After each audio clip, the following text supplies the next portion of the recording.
in this section, we will calculate the accuracy of our root, which was determined by bisection method. So we know that we were given a node comma b node, where it represents an interval such that fa node into fb node was less than 0. And we know for guarantee that f is continuous, because in many cases f will be continuous and bisection method can't be applied if function is not continuous. So how did we update our interval? So we first calculated p as a node plus b node by 2. Then we calculated fp and compared it. If fp was 0, then we get our root. If fp into fa is less than 0, then our new interval was something like, let's say here we have a, here we have b, here we have p. Fa into fp is less than 0 means both have different signs. Then our new interval will be a comma b. And if here we have a node, b node, so here a node, if fp into f a node was greater than 0, then our new interval was p up comma b node. So in general sense, we can say that if our interval is an comma bn, where fan into fbn is less than 0, then our next interval will be of the form, there will be two cases, an comma p, or let us say it is pn, and pn comma bn.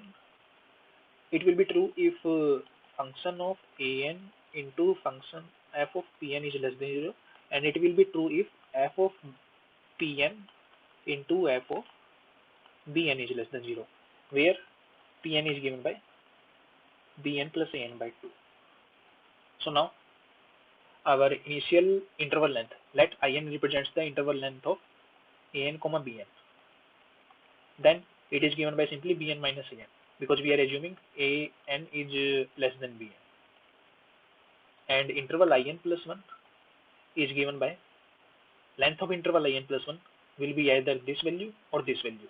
This value was an comma pn, and this value was pn comma bn. So length of interval an comma pn is given by pn minus an, where pn was an plus bn by 2, minus an is equal to bn minus an upon 2. Similarly, for this case, when our interval was reduced to pn comma bn, then our length of interval was bn minus pn, where pn can be replaced by an plus bn upon 2, and here we will get bn minus an upon 2. So in both the cases, interval of length in plus 1 will be bn minus an upon 2, but length of interval of in was bn minus an upon 2. This implies length of interval in plus 1 is given by length of interval in upon 2. Now this is a recursive definition, and we know that I0 was length of interval a node comma b node. It was given by b node minus a node. From this definition, we can conclude that length of interval in is given by length of interval I node upon 2 to the power n. So where I node is given by b node minus a node upon 2 to the power n. This will be our solution of recursive definition, and this is our length of interval in which our root will lie. Now we will add some tolerance to it. So what is tolerance value? Tolerance value is defined as the difference between actual root and our calculated root by any numerical method. So let us say our x node was calculated by bisection method, and x was original root, which we don't know.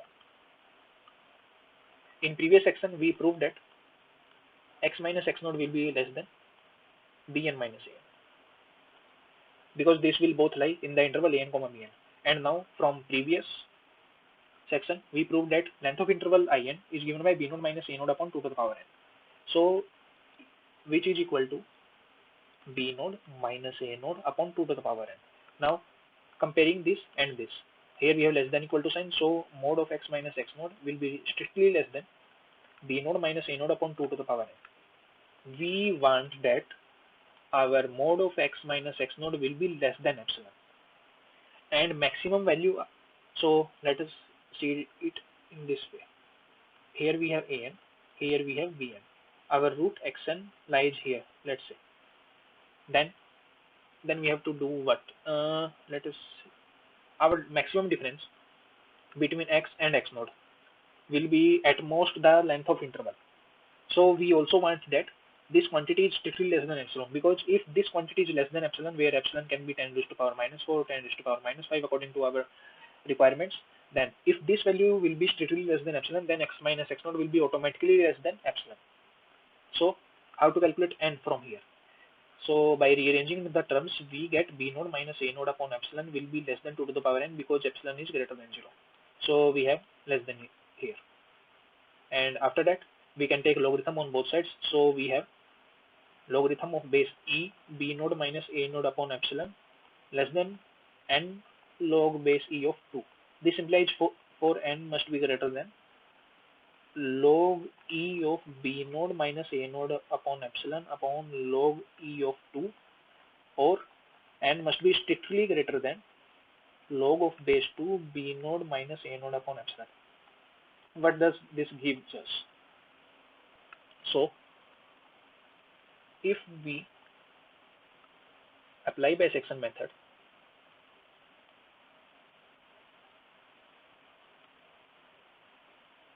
at least 10 times, or say if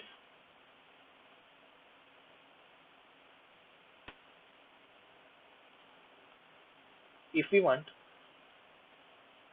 our bisection method to give the root as close to actual root